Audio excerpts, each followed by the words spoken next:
Hi everyone, I'm Shelly and you're watching There's No Place Like Home. I'm back with another Question the Narrative video.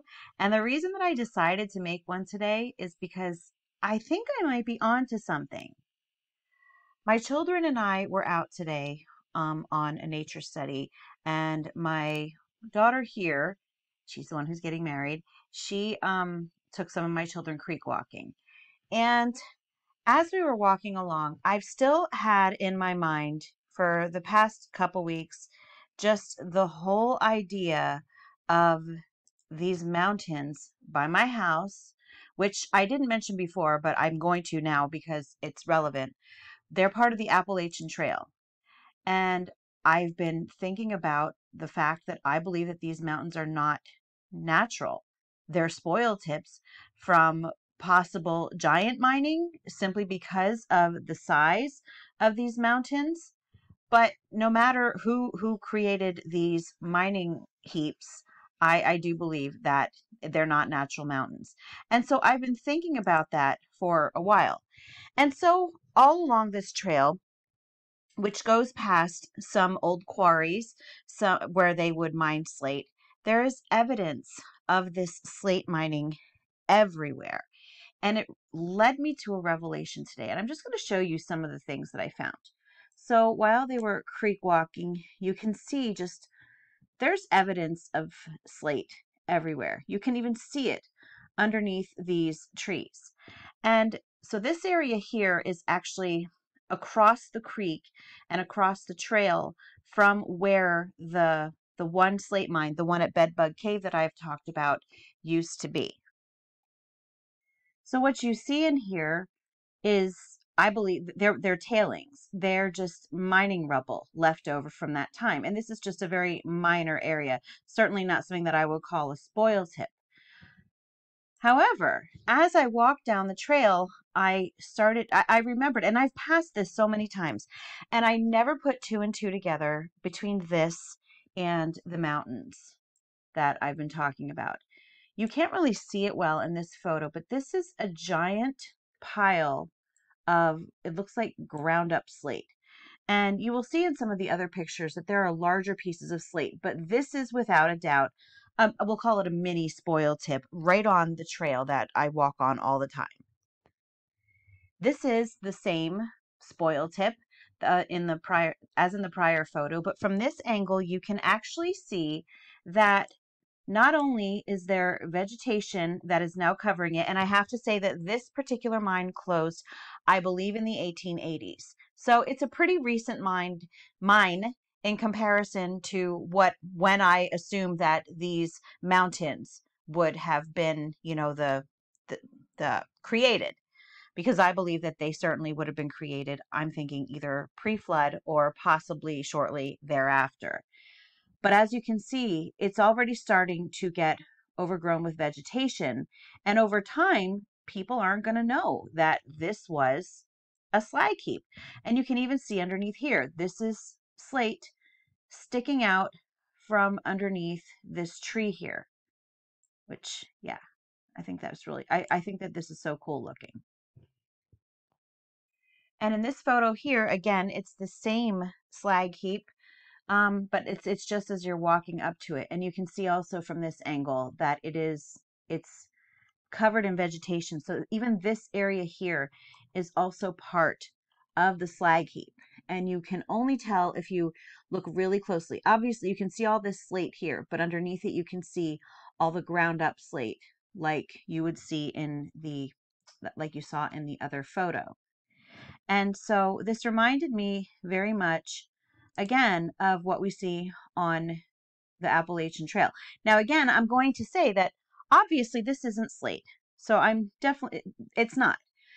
Now, I do know that this area was huge for zinc mining. So that is a mineral that is rich in this area. And, it could have possibly been something else, but we know that it's not slate because it doesn't look anything like slate. However, it does look very much like mining rubble. And so in our walk and creek walk and nature study today, I just realized that it's everywhere. This also I found out I mentioned earlier that I went to a lecture over the weekend that was on the history of my town and found out that this area that my children like to swim in, this was a quarry, one of many, many quarries in the area. And I walked farther on the trail today than I ever have before. And so I know I witnessed where some of these old quarries were. So yes, this was an old quarry, and this is actually also part of the leftover mining rubble. So the evidence is everywhere. It's just all over. That actually looks like it might have been used to build something. And you'll find in another photo that I have, there's like a wall that it looks like they built too. I do want to mention though, while I'm still here, this has nothing to do with the slate mining, but this is, I think, a really good photo of what I believe to be a gigantic petrified tree. If you touch it, it's as hard as wood or as hard as rock. It has the look, though, definitely of a tree. And this is just a size comparison just to show you, compared to my daughter, how big this is. I also wanted to show you, I don't know how many of you remember, I talked about it in a couple videos. Let me see if I can find it. Oh, I know where it is. I talked about it in a couple videos, but there was always this area on this trail that I used to call the giant footprint. And so I actually had a YouTube short of my daughter, and she was just pointing out where everything was. And you can really see it well in the video. But this kind of looked like the arch, the heel. This looked like the big toe here. And there are clear imprints of what look like toes. And so I used to jokingly say, it's the giant footprint. But then I kind of said, well, you never know, because look at those mountains over there that certainly look like they're spoil tips. Interestingly, today, while we were out on our nature study, I discovered they filled the giant footprint in. So I'm like, isn't that odd? We came walking up to it, and my daughter said to me, Mom, is that the giant footprint? And sure enough, this is where it once was. It is now covered over. So that was just nothing to do with this, but I just wanted to mention it because I'm just showing you photos anyway from the nature study that we were on. So we went down a large portion of this trail. And again, the evidence for the mining is everywhere.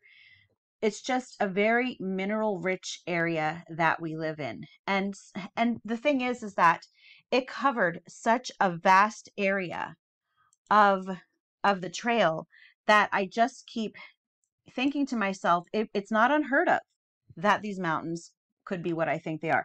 This actually, I think this might be a bridge, and they used some slate here, it looks like, to make a little wall there.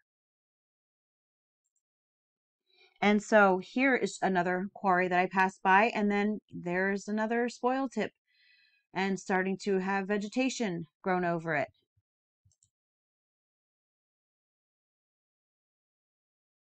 I don't remember if this actually looks like it has some uniformity to it. So I don't know if this was actually used to build something specific. Up here, you can see it's starting to peek through the side of the hill. And so before, I always used to consider these hills to be part of an old mud flood. And I just assumed that all of this was evidence that there were some sort of buildings here. But I'm realizing after looking at these things that that's not what I think at all. Here we have a smaller area that would be, kind of tailings from the mine. They kind of just dumped this stuff over here on the other side of the creek, and this is what's left. But I'm realizing that it's not that at all. I believe that this area here, where you see everything like this peeking out of the hillside, it's not from a mud flood. This hillside is a spoil tip. The entire hillside. I would say most of, at least half a mile of the path is just filled with slate sticking out the side of the hillside like this. And as you can see, it's just peeking through everywhere, and you've got these smaller pieces of slate.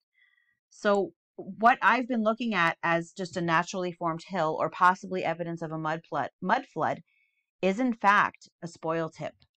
covered up by nature that most people wouldn't even know that it's there. And in fact, I do have to say that years ago, I emailed the town historian to ask him what these little things are sticking out of the hillside, and he said he didn't know.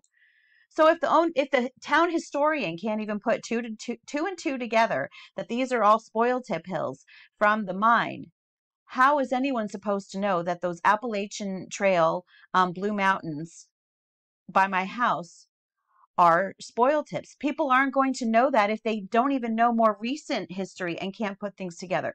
This, I actually was digging around, and this is what I found underneath like the top layer, underneath some more trees. Now, what's interesting is that, yes, so there are trees growing right on top of these spoil tips. I tried to get in here, and I actually dug around a bit in here because my daughter noticed that there was an opening in here. I don't think I can move this over, no. But my daughter noticed that there was an opening in here. So we tried to see like what was in there to see if maybe it's the cave inside. We couldn't get there, but what we did notice is that I dug around here a little bit too, and everything just looks like that big, well, not big, but that hill looked like before. Just little tiny shavings of slate. So yes, this is not your typical hill. This is all a slate pile with vegetation grown over it. Has this been seeded by that yellow plane that seeded the other area? I think it's very possible. Here we have it too. All of this sticking out of the hillside.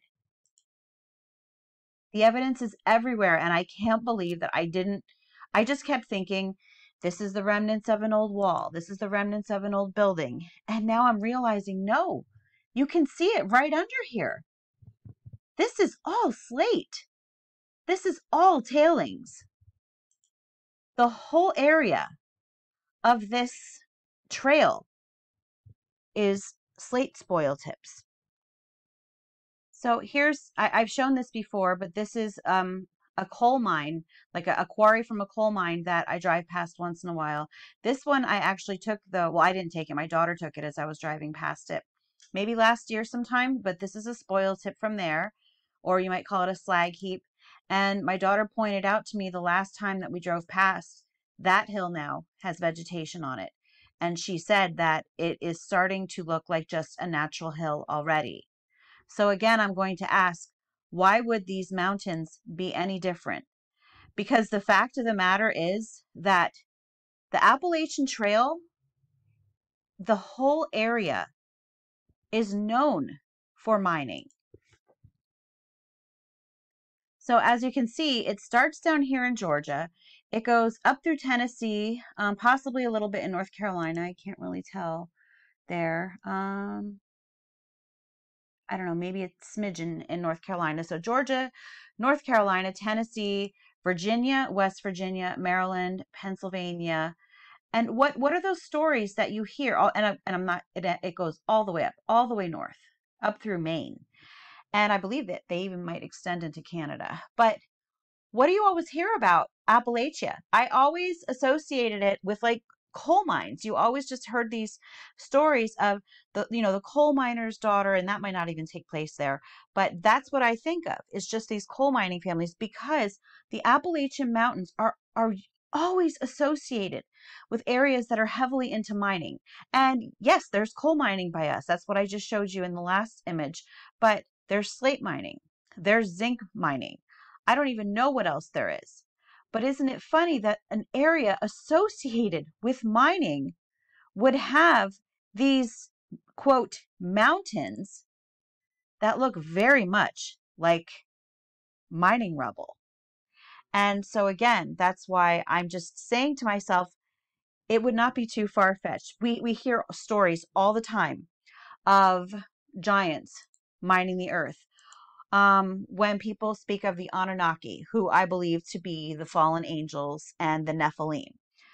The stories are of the Anunnaki mining the earth for gold. And that's what I'm associating this with, because these aren't your typical slag heaps. These go on for miles and miles. But in comparison with what we have done as humans, just along that trail, that whole hillside is a big slag heap created by people with horse and carts. So if you've got either what we might call titans, what we would call giants, or just people with higher advanced more highly advanced, I can't speak, with more highly advanced technology than what we have, that would have the ability to pile these slag heaps much, much higher than especially people with horse and carts could. Yes, they would have the ability to do that. And so, yeah. And again, I think that maybe a lot of people might suspect that that's what this is, but they don't say anything because people don't want to look crazy. And, you know, I don't know why it matters so much that we're looking into these things. But again, I'm going to say that I don't think that people who are seeding these hillsides or these mountains, I don't think they're being nefarious. I think they're just thinking, oh, these mountains, they won't grow anything. So we'll seed them with stuff that's like really hardy, that will grow anything. And they don't think anything past it. But they don't think, well, why? Why won't anything grow here? Oops, that's from another video. Why won't anything grow here? Well, because it's not a natural mountain. That's why. So anyway, that's just the conclusion that I came to today, because what we see in miniature, we often see in larger aspects. Think about it. We have today regular sized animals, and then there are fossils from, I would say, antediluvian times of much larger animals.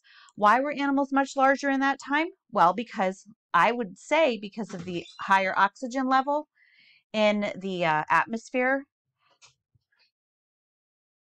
We have stories of giants, that skeletons that look like giant-sized human beings. Yes, there were the Nephilim. But the question is, were the people in antediluvian times also larger? So that actually brings things into question. If it's possible that these mountains that look like spoil tips, if they actually could have been mined by humans, but were they just larger humans than what we are now? Because again, of the higher oxygen content in the atmosphere. So nowadays, everything that we see is smaller. We know that trees are much smaller too. Just look at the tree that I showed you earlier that my daughter was standing with. So this is just part of what is a large tree. You should see how far down this goes. I think that one time I did make a video here, and as I walked along this tree, it just went on for at least 30 seconds of me talking, and we were still covering the length of this, what looks to be a gigantic piece of petrified wood. It goes on for such a long time. Because why? Because trees also used to be bigger. Everything used to be bigger. We are looking at everything today at miniature form. So the things that I'm looking at here around where I live, it's very much the same sort of thing that we see in these mountains. This is a wall though, but it's more down to like our natural size now, the size that we are today. And again, I know that nowadays we would be able to create, larger hills than this because we have better equipment for mining, which they didn't have in the 19th century when they were mining this area. This was all horse and cart days. So this makes sense. Those elaborate buildings that we see, this Tartarian architecture as we call it, that doesn't make sense when it comes to the narrative of horse and carts. But slag heap piles of this size, they do make sense. Just as the slag heap piles of this size make a lot of sense if you're talking about a world of giants. That's all that I have for you today. If you like this video, give it a thumbs up. If you haven't subscribed yet and would like to hear more of what I have to say, I would love if you would do that. If you have any questions or comments, you can leave one either here or over on Instagram.